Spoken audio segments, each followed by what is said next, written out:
세계 최고의 공항 순위를 보면요. 2025년도 스카이트랙스에서 나온 순위예요. 1위는 싱가포르 창의공항이 자리 잡고 있습니다. 참고로 말씀드리면 싱가포르 창의공항 같은 경우는요. 여태까지 총 13번이나 1위에 랭크되었었어요. 그리고 그 밑에는 카타르 도하의 하메드 공항이 있고요. 또 2024년도에는 3위에 랭크되어 있었던 우리의 인천공항은 살짝 한 계단 떨어져서 4등에 자리 잡고 있습니다. 나쁘지 않습니다. 그런데 그 바로 위아래로는 일본의 두 공항이 있습니다. 그리고 특이하게도 하네다 공항이 나리타 공항보다 높은 3등에 자리 잡고 있어요. 일단 제 머릿속에는요. 인천공항이랑 견줄 수 있는 일본의 공항은 나리타라고 생각을 했어요. 또 김포랑 대비되는 공항은 하네다라고 생각을 했습니다. 근데 뭐가 좀 달라 보이네요. 어떻게 하다가 하네다 공항은 나리타 공항보다도 더 높은, 아니 인천공항보다도 더 높은 평가를 받게 되었을까요? 여러분들께서 도쿄 여행을 하실 때 아니면 도쿄를 거쳐가는 경유편을 이용할 때요. 한 번쯤은 고민해 보셨을 것 같아요. 나리타를 통할까? 아니면 하네다를 통할까? 마치 이런 거죠. 우리나라에서 출국할 때 김포공항을 통해서 출국한다는 건 간편함을 위해서지 공항을 즐기기 위해서는 아니잖아요. 기왕에 가는 외국 여행이라면요. 공항의 분위기, 그리고 면세점의 분위기도 여러분의 여행에 상당히 큰 역할을 차지합니다. 예전 같으면 나리타 공항이 일본의 명실상부한 국제 관문이었어요. 대략해서 10여 년 전만 해도 도쿄를 들어가거나 나올 때 시간이 좀 걸리기는 했지만 여행하는 분위기를 제대로 느끼기 위해서는 좀 더 큰 나리타 공항을 이용하는 것도 그리 나쁜 선택지는 아니었습니다. 그런데 지금은 뭔가 바뀌었어요. 오히려 하네다 공항이 나리타 공항이랑 비교해서 압도적이라는 평가를 받을 정도입니다. 10여 년 전이랑 비교했을 때랑은 상황이 완전히 뒤바뀐 거죠. 하네다는요, 단순히 도쿄와의 접근성 때문에 선호를 받는 게 아니고요. 다시금 점점 더 도쿄를 거치는 국제선 허브로서의 지위도 나리타 공항으로부터 되찾아오고 있는 겁니다. 그리고 이에 반해서 나리타 공항 같은 경우는요, 기형적인 구조, 그리고 도심과의 접근성 문제로 아주 크게 고전하고 있어요. 도대체 일본 항공 정책의 중심에서는 무슨 일이 있었던 걸까요? 좀 과장스럽긴 하지만 나리타의 비극이라고도 할 수 있을 것 같고요. 그러면서 하네다의 부활이 어떻게 일어나게 되었는지 그 비하인드 스토리를 지금 바로 시작해 보겠습니다. 1960년대로 거슬러 올라갑니다. 당시 일본 경제는 고도로 성장하고 있었고요. 이와 더불어 항공산업 역시 크게 커지고 있는 상태였어요. 그리고 하네다 공항은 이미 포화 상태였습니다. 도쿄 해안가에 있었던 하네다 공항은요. 확장을 하기 위해서는 엄청난 비용을 들여서 도쿄만을 매립해야만 되었어요. 더군다나 당시에 도쿄만에는 항만이 확장 단계에 있었거든요. 엄청난 비용을 들여서 도쿄만을 매립해서 활주로를 지은다 쳐도 선박 운항에 방해가 될 수 있었습니다. 이런 비용적인 문제 그리고 지형적인 한계에 부딪히게 되면서 일본 정부는 여기 하네다는 어차피 크기를 키우기에는 적합하지 않으니까 신도쿄 국제공항을 짓자라고 결정을 합니다. 그리고 신도쿄 국제공항이 완성되면 모든 국제선을 그리로 이관하고 하네다 공항은 국내선 위주로 운영하자라는 방침이었어요. 이런 경우는 사실 전 세계적으로 많이 있습니다. 초창기에 공항을 도심 안에 또 도심 바로 옆에 지었다가 확장이 필요할 때는 도심 한가운데서 확장하는 데 한계가 있기 때문에요. 그 주변에다가 더 큰 공항을 지으면서 원래 있었던 공항은 국내용으로 돌리고 그리고 새 공항은 국제선 허브로 만든다는 개념인 거죠. 우리한테는 대표적인 예가 바로 김포공항이랑 인천공항이겠죠. 그리고 그 목표를 성공적으로 이루어서 지금 인천공항은 동아시아권의 허브공항이라는 지위를 성공적으로 차지했습니다. 또 이용자들한테도 좋은 평가를 받고 있고요. 이렇게 신도쿄 국제공항을 건설하기로 정했지만 문제가 생깁니다. 일단 일본 정부에서 계획한 신공항 같은 경우는요. 활주로가 5번이 있고 터미널은 3개동, 그러면서 면적은 총 2,300만 제곱미터에 달하는 엄청난 크기였어요. 이렇게 말씀드리면 잘 감이 안 올 것 같은데 2,300만 제곱미터 같은 경우는요. 모든 확장이 끝난 인천공항이랑 비슷한 수준입니다. 물론 당시 일본의 위상을 생각하면 절대로 쓸데없이 큰 면적은 아니었습니다. 그렇지만 문제가 있죠.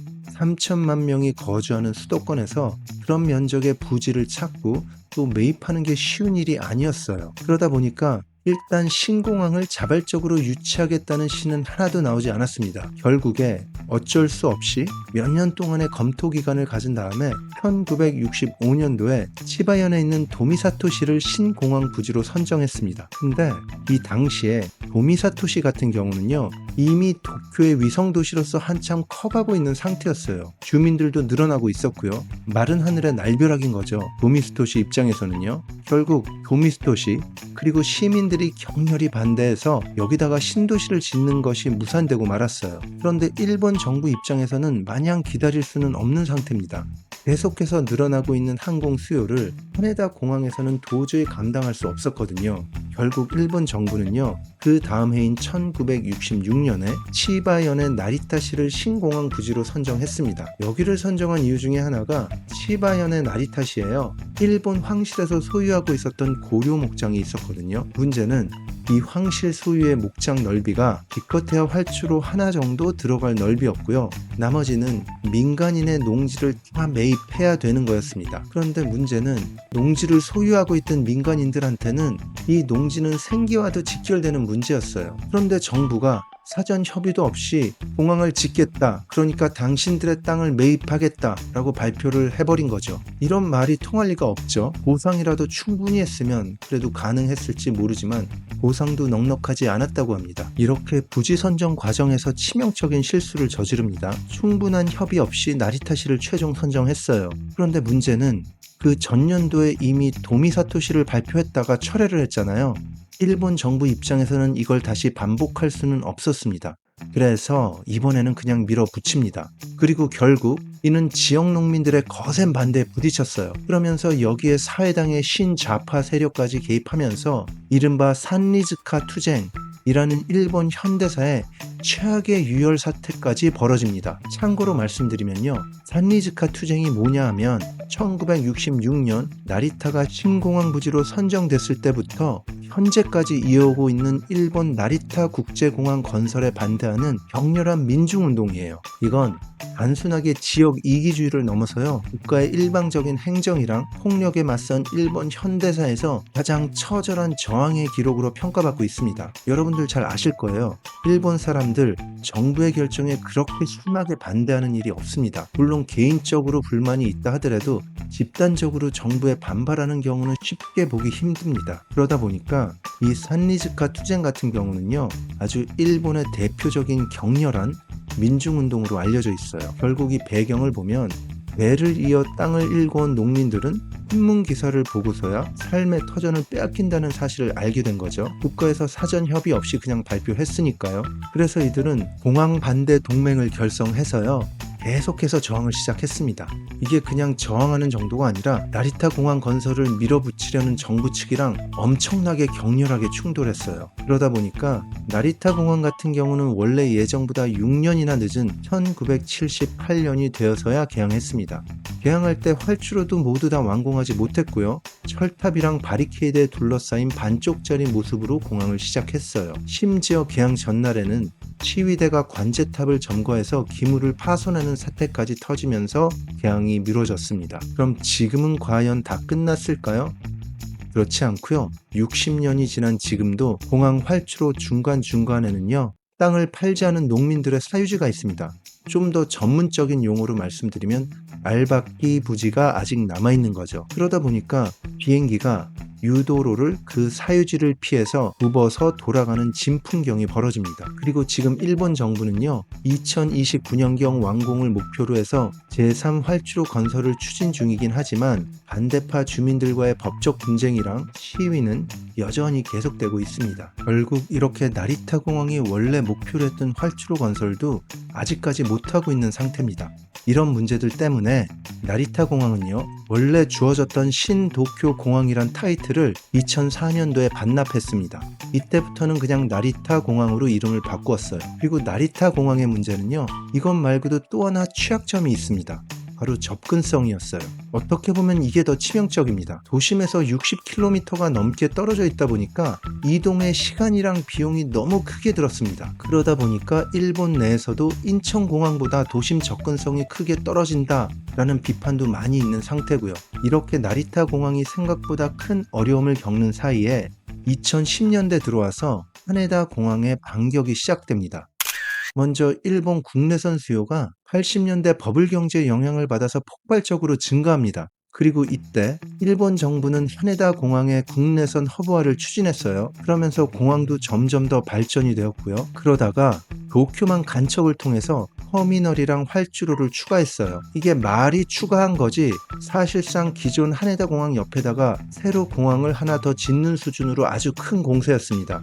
터미널 2곳이랑 활주로 2곳을 추가로 만드는 사업이었죠. 그리고 1993년도에 하네다 제1여객 터미널이 완성되었습니다. 이게 당시만 해도요, 국내선 위주의 터미널이었음에도 불구하고 나리타 공항의 터미널보다 넓게 만들어져서 그 넓은 공간에 각종 여객 편의시설이랑 면세점 수준의 최신식 쇼핑 공간이 새로 생기면서 큰 호평을 받았어요. 그러면서 당시 사람들한테 빅버드란 애칭으로 불리기도 했습니다. 그리고 지금 빅버드란 애칭은요, 하네다 공항을 지칭하는 용어로 사용되고 있고요. 그리고 또 2004년도에 제2여객 터미널이 완공이 되었습니다. 물론 완공 당시만 해도 이 두 개의 새로운 여객 터미널 같은 경우는 국내선 용으로만 쓰였어요. 그러면서 하네다 공항은 계속해서 국내선 위주로 운영되고 있었고요. 그러다가 2010년 10월에 1958년도에 처음으로 건설됐던 하네다 공항의 첫 여객 터미널 자리에요, 국제 터미널인 제3터미널을 완공하면서 다시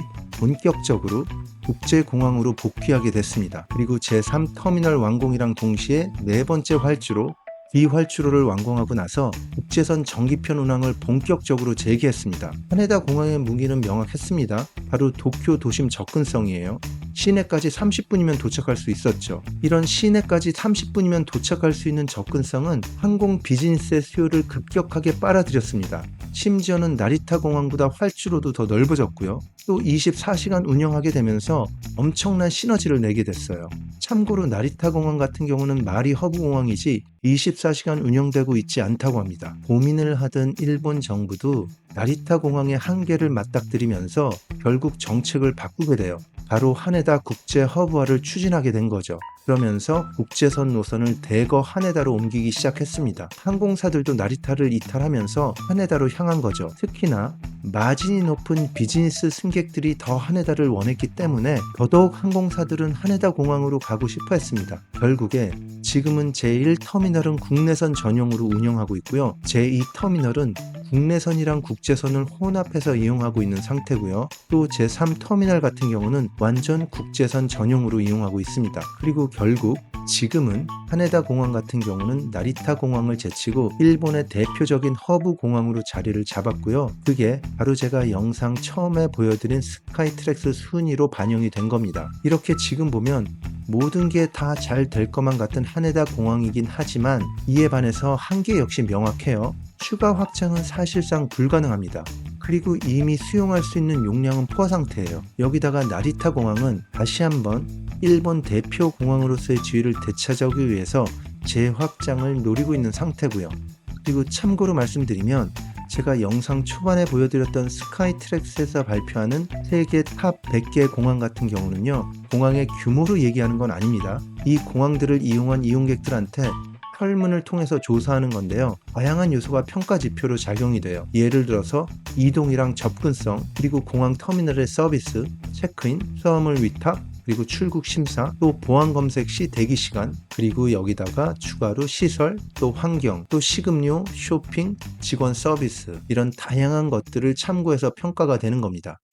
일본의 대표적인 항공사인 전일본 공수 ANA는요, 김포공항에서 하네다 공항으로 운항하는 노선을 운영 중에 있습니다. 그리고 여러분들께서 이 노선을 이용하시면서 미국이나 아니면 유럽으로 들어가시면요, 2025년도 공항 순위에서 인천공항을 이긴 하네다 공항을 경유하면서 미국이나 유럽으로 들어가실 수 있는 거예요. 그리고 여기다가 세계에서 가장 좋다고 하는 ANA의 비즈니스석인 더 룸을 이용하시잖아요. 그러면 하네다 공항을 더 제대로 즐기실 수 있을 겁니다. 공항 라운지도 같이 이용하시면서요. 그런데 만약에 지금 영상 보시는 여러분들 중에서 어떻게 세계 최고의 비즈니스석 중에 하나인 ANA의 더 룸 좌석을 찾는지, 그리고 또 그걸 찾아서 아시아나 항공말로 예약하는지 잘 모르신다면요, 제가 바로 여기 가운데 보이는 이 영상에서 자세히 알려드렸으니까 지금 영상 가운데 살짝 터치하시고요. 이 영상 보시는 걸 추천드립니다.